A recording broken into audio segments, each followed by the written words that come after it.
संस्कृत व्याकरण के सुधी अध्येताओं, हम कारक प्रकरण पर लगातार आपके बीच हैं।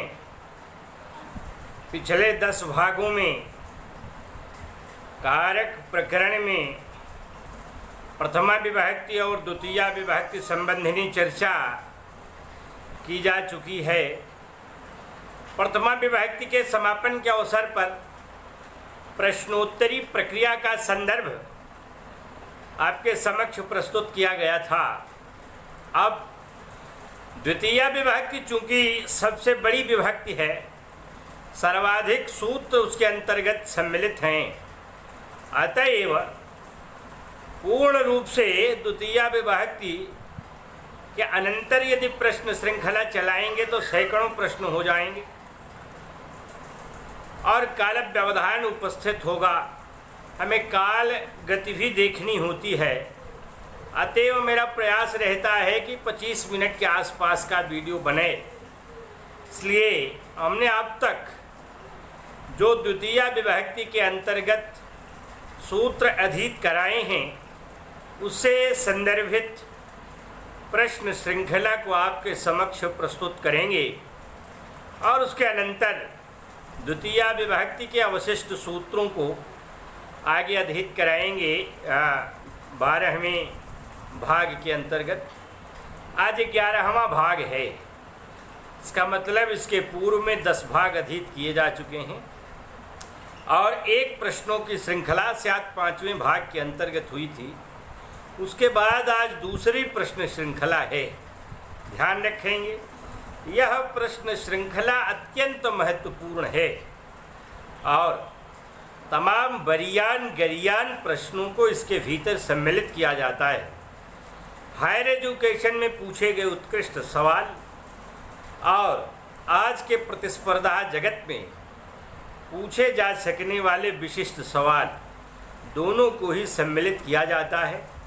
यहाँ उथले दर्जे के और अति सामान्य भूंढे विद्यार्थियों के द्वारा बनाई गई प्रश्न श्रृंखला को हम आपके समक्ष प्रस्तुत नहीं करते, अतएव इसमें श्रम होता है और इसको बताने समझाने में भी श्रम होता है।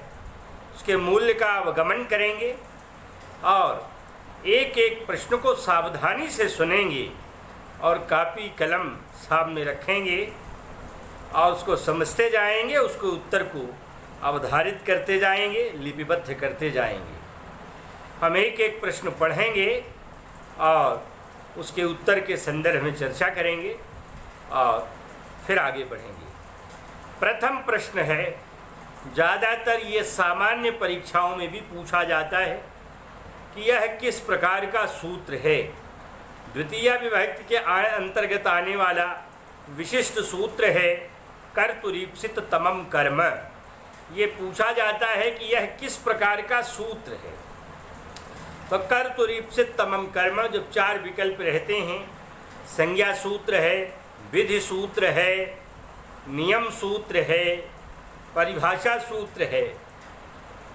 तो यदि किसी शब्द की वहाँ पर संज्ञा की गई रहती है तो वह सूत्र संज्ञा के अंतर्गत आता है, विधि के अंतर्गत नहीं आता।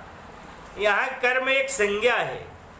संज्ञा प्रकरण में इस कर्म को नहीं बताया गया है क्योंकि यह वैशिष्ट्य है प्रवृत्ति वैयाकरणों का, भट्टोज दीक्षित और उनके शिष्य भरद्वाज का, कि वे जहाँ आवश्यकता होती है वहाँ उसका पाठ रखते हैं। तो यहाँ कर्म की आवश्यकता कारक प्रकरण के अंतर्गत हुई, अतएव वहीं उसका लक्षण भी किया गया।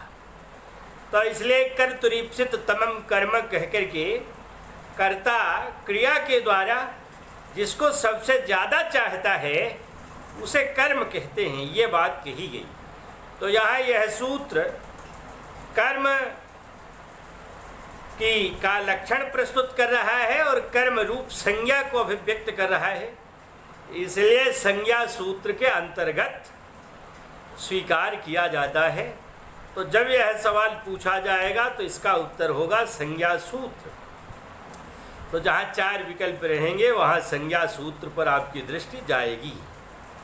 इसी के साथ एक सूत्र और है, इसके पूर्ववर्ती स्थितियों में लिखा जाता है कारके, माने ये कहता है कि यहाँ तक कारक का अधिकार है। अब यहाँ से कारक का अधिकार चलेगा, जहाँ तक उसका अधिकार चलेगा वहाँ तक उसकी सारी बातें की जाएंगी। तो ये कारके, ये सूत्र है जो उसके अधिकार को बताता है। तो वह वहाँ अपनी परिभाषा न कहता हुआ अन्यत्र अन्य स्थलों में अपने अधिकार की बात करता है, अपनी स्थिति बताता है, उसे अधिकार सूत्र कहते हैं। ये उस समय मैंने बताया था। तो ये अधिकार बताता है, अतएव यह अधिकार सूत्र के अंतर्गत है। ये सवाल टीजीटी के लिए, पीजीटी के लिए, यूजीसी के लिए, हायर एजुकेशन के लिए, TET, CTET, super TET, UP TET, सब के लिए महत्वपूर्ण है। इसलिए ये दोनों ही प्रश्न सामान्य रूप से अवगाहित किए जाने चाहिए, ध्यान में बनाए रखने चाहिए। आप क्योंकि इनकी यही टेक्निक है, जब आप उनका अर्थ जाने रहेंगे तो तुरंत पकड़ लेंगे कि यह किस प्रकार का सूत्र है। और बाकी आप 200-400 सूत्रों को रट करके ये हमेशा बनाए नहीं रख सकते बुद्धि ग्रंथि में कि वह इस तरह का ही सूत्र है। अब इसी तरह का तीसरा सवाल है, मासे स्वस्वम बध्नाति वाक्य में अश्व का मास से किस प्रकार का संबंध है। मासे स्वस्वम बध्नाति, ये बहुत प्रसिद्ध वाक्य है। मासेषु माने मास में, उड़द के खेत में, अश्वम बध्नाति घोड़े को बांधता है। तो यहाँ बांधने वाला तो कोई और है, वह यहाँ छिपा है, निलीयमान है, दिया गया नहीं है। तो ऐसी स्थिति में जो दिए गए पद हैं वे मासेषु और अश्वम हैं, माने घोड़े को मास माने उड़द के खेत में बांध रहा है। तो अब यहाँ जो अश्व माने घोड़ा है और मास माने उड़द का खेत है, इस उड़द से और अश्वम बध्नाति माने अश्व से, इन दोनों के बीच में क्या संबंध है। यहाँ ध्यान रखिएगा, मास माने महीना न समझ लीजिएगा, या मास माने उड़द है। तो इसलिए इस उड़द का अश्व का परस्पर क्या संबंध है। 4 विकल्प होते हैं। ईप्सित तम होने का संबंध है, अनीप्सित होने का संबंध है। अनीप्सित माने अनचाह, ईप्सित तम माने सर्वाधिक चाहत। ईप्सित और अनीप्सित दोनों का, ये दोनों ही संबंध हो सकते हैं कि उक्त में से किसी का भी नहीं, माने किसी भी प्रकार का संबंध नहीं हो सकता इन दोनों के बीच। ध्यान लगाएंगे तो यहाँ जो अश्व है और मासेषु है, इन दोनों के बीच का जो संबंध है वो ईप्सित तम है। किसका ईप्सित तम है? मास, अश्व का। तो जब अश्व का ईप्सित तम मास है तो यहाँ मास शब्द में द्वितीय विभक्ति का प्रयोग क्यों नहीं किया गया, यहाँ सप्तमी विभक्ति का प्रयोग क्यों किया गया है? ये बात पहले बता चुका था। तो इसलिए यहाँ मासेषु में द्वितीय के बजाय सप्तमी आई है। उसका कारण क्या है? उसका कारण ये है कि सूत्र में ये नहीं कहा गया कि कर्म का ईप्सित तम, अर्थात प्रधान कर्म का जो ईप्सित तम है उसकी भी कर्म संज्ञा होती है और उसमें द्वितीया होती है। वहाँ तो कर्तुरीप्सित तमम कर्म कहा गया है, माने कर्ता का क्रिया के द्वारा जो ईप्सित तम है वह कर्म संज्ञक होगा। यहाँ कर्ता का ईप्सित तम तो अश्व है, घोड़ा है, मास नहीं है। इसलिए मास में द्वितीया का प्रयोग नहीं किया गया, किंतु यह मास अश्व का ईप्सित तम है। तो यहाँ प्रथम वाला विकल्प सही माना जाएगा, माने ईप्सित तम होने का, अश्व का मास के साथ, माने अश्व का ईप्सित तम है मास, इस प्रकार का संबंध यहाँ दिखाई पड़ रहा है, माने प्रथम विकल्प सही है। इसी तरह अगला सवाल है, तथा युक्तम चानीप्सितम में कर्म शब्द का ग्रहण किस सूत्र से किया गया है? पहला है अधिशिंग स्थासाम कर्म से, ये पहले आया भी है, 1446 इसका नंबर है। अष्टाध्यायी के प्रथम अध्याय के चतुर्थ पाद का 46वां श्लोक है, 46वां सूत्र है। दूसरा विकल्प है कर्तुरीप्सित तमम कर्म, ये 3 सूत्र बाद में आया है, 1449 इसका नंबर है, अधिशिंग स्थासाम कर्म के बाद में आया है। तो माने तथा युक्तम चानीप्सितम में जो कर्म शब्द का ग्रहण किया जाता है कि अनीप्सित की भी कर्म संज्ञा होती है, वह किस सूत्र से कर्म का ग्रहण है? तो अधशिंग स्थासाम कर्म में कर्म आया है, वहाँ से लिया गया है। कि कर्तुरीप्सित तमम कर्म सूत्र में भी कर्म आया है, यहाँ से लिया गया है। अथवा उक्त दोनों से ही लिया गया है, या इनमें से किसी से भी नहीं लिया गया है। तो यहाँ भी बताया गया था कि कर्तुरीप्सित तमम कर्म का जो कर्म शब्द है उससे यहाँ कर्म पद अध्याहत किया गया है, अनुवर्तित किया गया है। क्योंकि जो अधशिंग स्थासाम कर्म में कर्म आया है वह केवल आधार में द्वितीया करता है, आधार की कर्म संज्ञा करता है, जबकि अनीप्सित की कर्म संज्ञा वह नहीं कर पाएगा। तो ऐसी स्थिति में आवश्यकता पड़ी कर्तुरीप्सित तमम कर्म में दोबारा कर्म कहने की।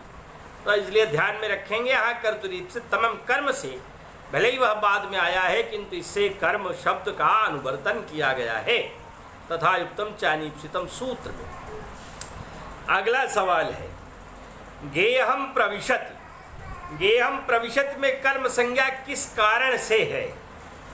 माने गेहम प्रविशति में जो गेहम ये कर्म है ये किस कारण से है? क्रिया का आधार होने के कारण। ये क्रिया का आधार है, माने प्रविशति घुसता है, घुसना क्रिया है, इसका आधार बन रहा है गेह, इस कारण से है। अथवा दूसरा विकल्प है क्रिया के द्वारा कर्ता का ईप्सित तम है घर में घुसना, वह घर में घुसता है तो कर्ता का ईप्सित तम है कि वह घर में घुसेगा। भाई में और पर माने आधार होता है, तो घर में घुसता है तो घर में, तो घर एक आधार तो हुआ। फिर कह रहा है कि दूसरा क्या ये कर्ता का ईप्सित तम है क्रिया के द्वारा घर, इसलिए उसमें घुस रहा है, तो फिर कर्तुरीप्सित तमम कर्म से हो जाएगा। तो दूसरा विकल्प ये है। तीसरा है उक्त दोनों कारण विद्यमान है, और चौथा है इनमें से कोई विकल्प सत्य नहीं है। तो बड़ी बारीकी से ध्यान रखिएगा, यह हायर एजुकेशन का सवाल है, यह आपको सर्वत्र सुलभ भी नहीं है, हर एक टीका में आपको उपलब्ध भी नहीं होगा। तो इसलिए यहाँ दोनों ही विकल्प सही हैं। ये कर्ता का ईप्सित तम भी है क्योंकि वो घर में घुस रहा है, घुसना चाहता है, और दूसरा गे है, घुसने का आधार भी है। तो इसलिए गेहम प्रविशति यहाँ आधार भी है, कर्तुरीप्सित तमम कर्म से ईप्सित तम भी है, किंतु यहाँ तो गेहम प्रविशति में अधिशिंग स्थासाम कर्म से कर्म का ग्रहण हो जाता और काम चल भी सकता था। लेकिन तमाम ऐसे स्थल हैं, पैसा ओदनम भुंगते आदि में जो उदन केवल ईप्सित तम है, वहाँ आधार नहीं है, वहाँ आधार वाले कर्म से काम नहीं चल सकता था। इसलिए अधिशिंग स्थासाम कर्म वाला कर्म शब्द यहाँ ग्रहण नहीं किया गया, बल्कि अलग से कर्म शब्द कर्तुरीप्सित तमम कर्म से लाया गया है। इसलिए यहाँ गेहम प्रविशत में जो गेहम है वह आधार भी है और ईप्सित तम भी है कर्ता का क्रिया के द्वारा, ध्यान रखिएगा। तो इसलिए ये दोनों ही विकल्प सही हैं।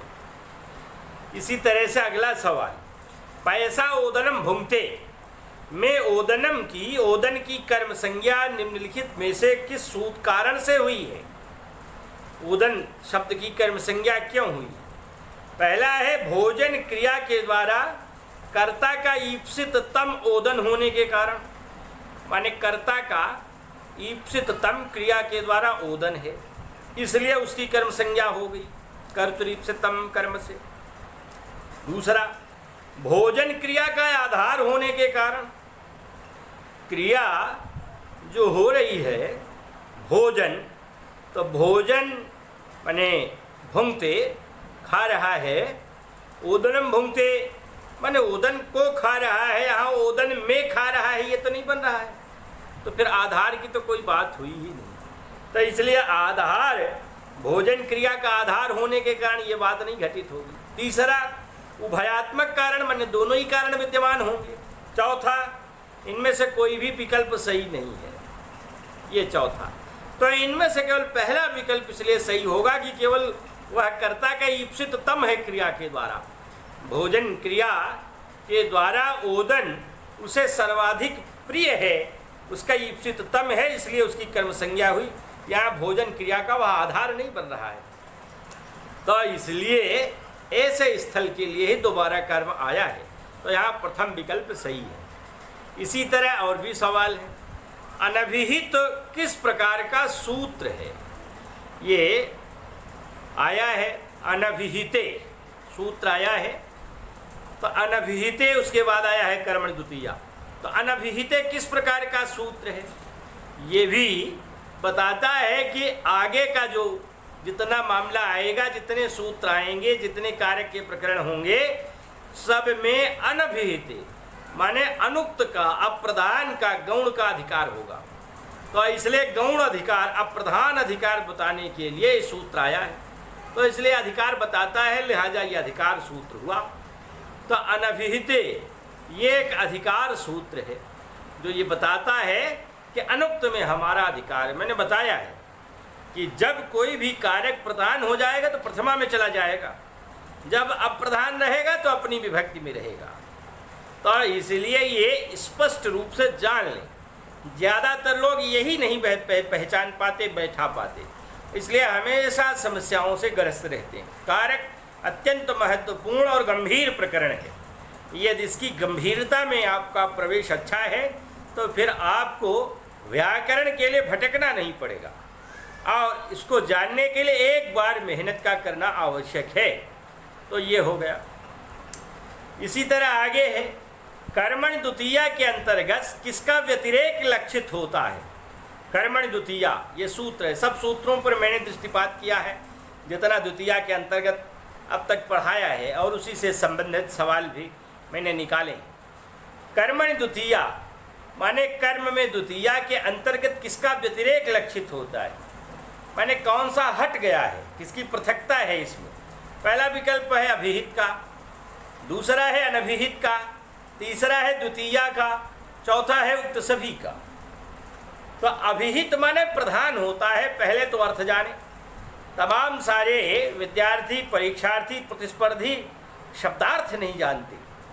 उनकी वोकेबुलरी, उनका शब्द व्यवहार, शब्दार्थ अधिक होना चाहिए। तो अभिहित माने प्रधान, अनभिहित दूसरा विकल्प है अप्रधान, तीसरा द्वितीया। तीन विकल्प में कोई न कोई हो सकता है। अभिहित माने प्रधान, कर्मण द्वितीया में कहते हैं अनुक्ते कर्मण द्वितीया स्यात्। अब प्रधान कर्म में द्वितीया होती, प्रधान में नहीं। अभी थोड़ी देर पहले भी मैंने बताया। तो इसलिए यहाँ अभिहित तो हो नहीं सकता क्योंकि ये प्रधान में होती नहीं। तब अनभिहित माने अप्रधान, अप्रधान में होती, इसलिए दूसरा विकल्प सही है अनभिहित। और तीसरा द्वितीया ही है, तो द्वितीया तो उसमें कहा ही गया है, द्वितीया तो कहा नहीं जाएगा। वो तो पूछ रहे हैं कि किस प्रकार कर्म, तो दो ही हैं, प्रधान अप्रधान। तो इसलिए अप्रधान अर्थात गौण में इसी को अनभिहित कहते हैं, अनुक्त कहते हैं, अकथित कहते हैं, गौण कहते हैं। तो किसी भी शब्द से उसे कह सकते हैं। अगला है शतेन क्रीतः सत्यः। शतेन क्रीतः 100 रुपए के द्वारा क्रीतः खरीदा गया, इसलिए सत्य। इसमें सत्य पद में कौन सा पद? सत्य पद में विद्यमान यत प्रत्यय किस प्रत्यय समूह से संबद्ध है? कई प्रत्ययों का समूह है, तो किस समूह से है? पहला है विकल्प कृत प्रत्यय समूह, दूसरा है तद्धित प्रत्यय समूह, तीसरा है नामधातु प्रत्यय समूह, चौथा है तिंग प्रत्यय समूह। तो यहाँ ध्यान रखिएगा कि यत प्रत्यय दोनों में ही है, कृत में भी और तद्धित में भी। किंतु जब शब्द से होता है तो तद्धित के अंतर्गत है, होता है, और जब धातु से होता है तो कृत प्रत्यय समूह से होता है। तो यह यहाँ शब्द से है, क्योंकि शत एक शब्द है, शत माने 100, तो इसलिए यह तद्धित प्रत्यय समूह के अंतर्गत है। अर्थात यहाँ पर दूसरा विकल्प सही है। तेन क्रीतम ये सूत्र है, इसके द्वारा क्रीत क्रय किए गए अर्थ में यत प्रत्यय हो जाता है, तो शत से सत्य बन जाता है।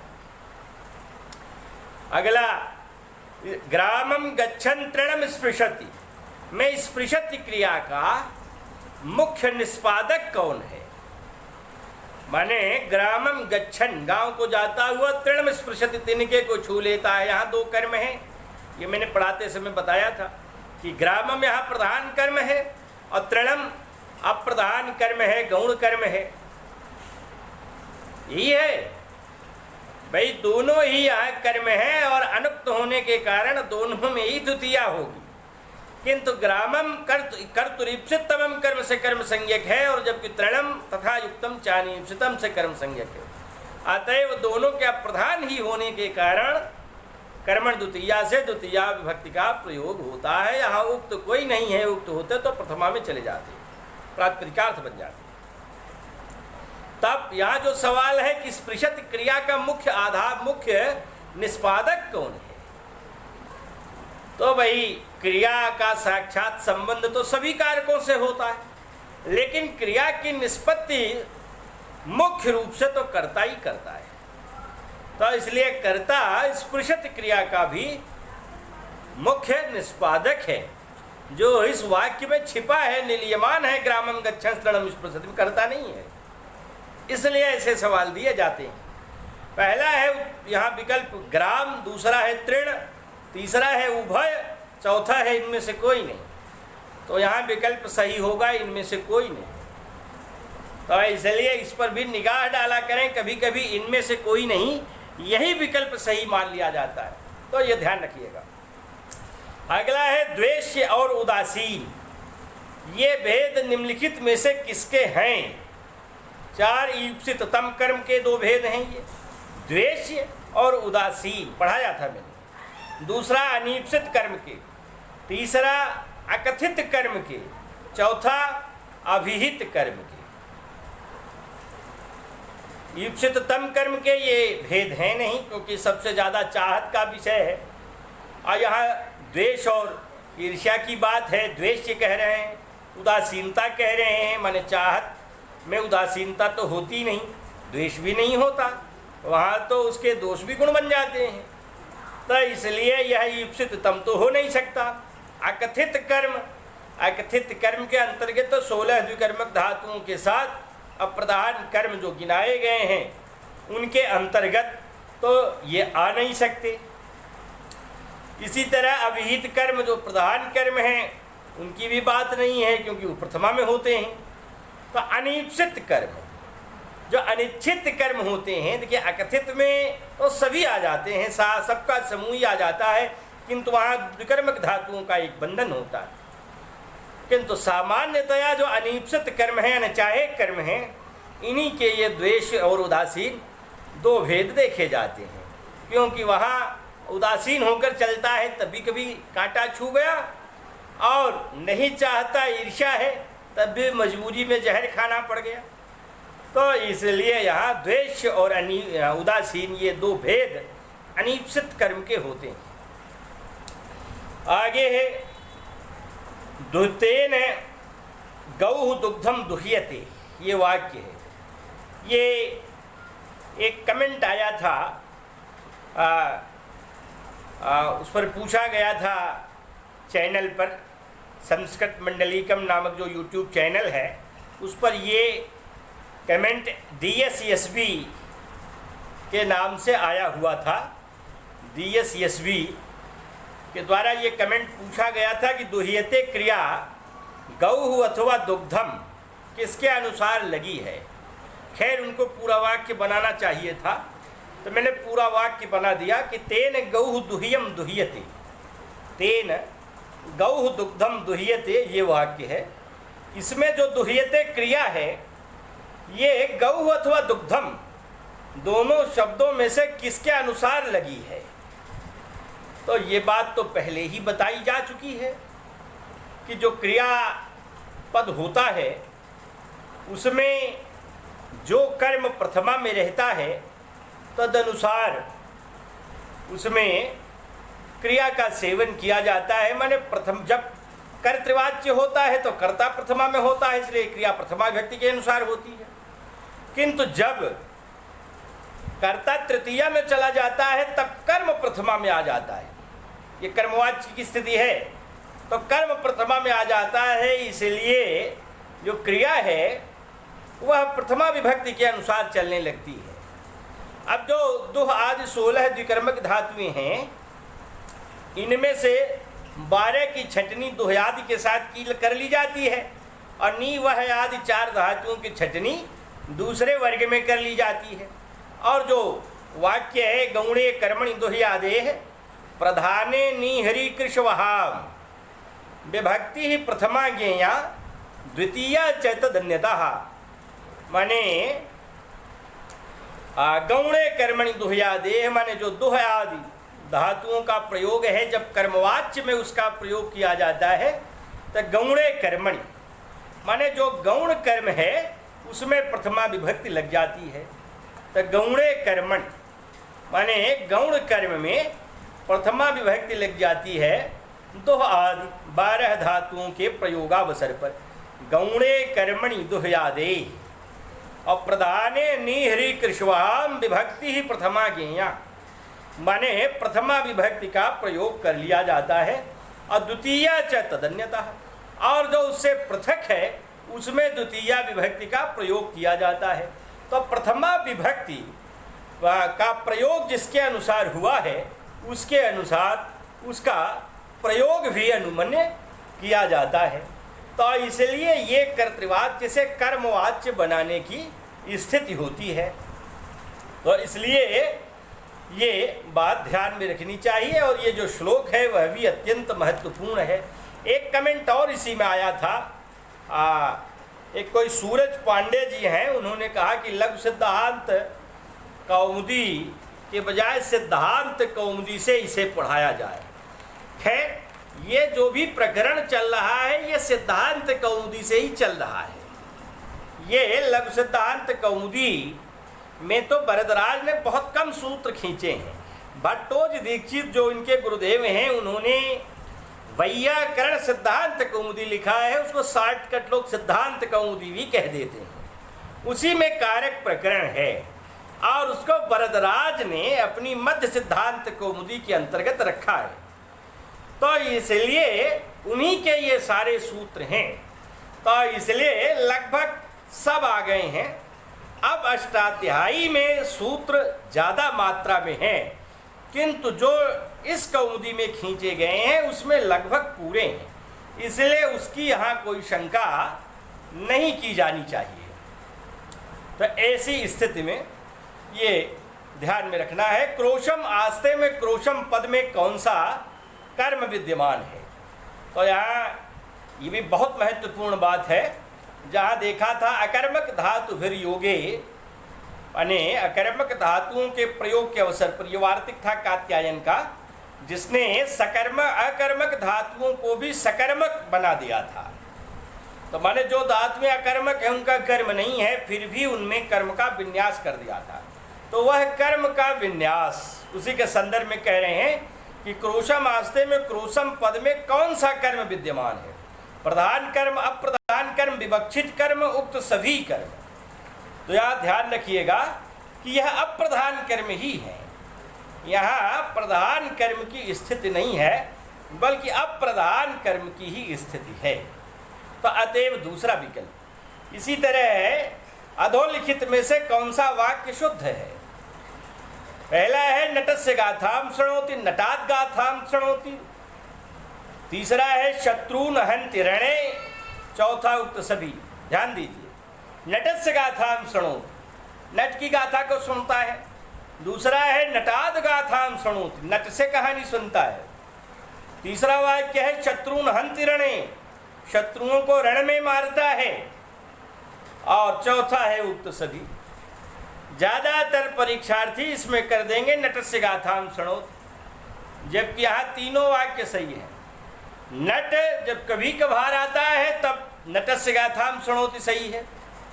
जब नियमित रूप से आता है, मान लीजिए उसको इकट्ठा पैसा दे दिया गया 1 महीने आने का, तो अब 1 महीने आएगा वो, तो रोज समय से आ रहा है, नियम पूर्वक आ रहा है और आपको कहानी सुना रहा है, सिखा रहा है, समझा रहा है, अभिनय कर रहा है।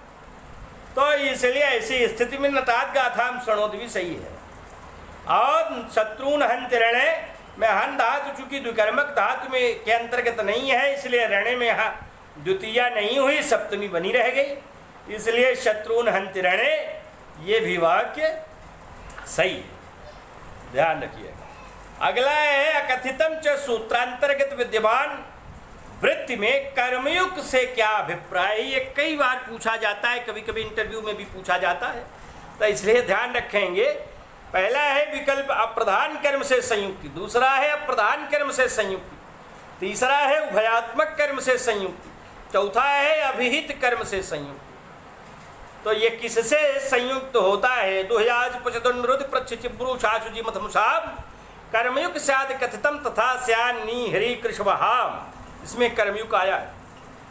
तो ये जो कर्मयुग शब्द है यह प्रधान कर्म के साथ जुड़ा है, क्या प्रधान से जुड़ा है कि उभयात्मक माने दोनों से जुड़ा है कि अभिहित माने प्रधान, इसका अर्थ भी प्रधान होता है।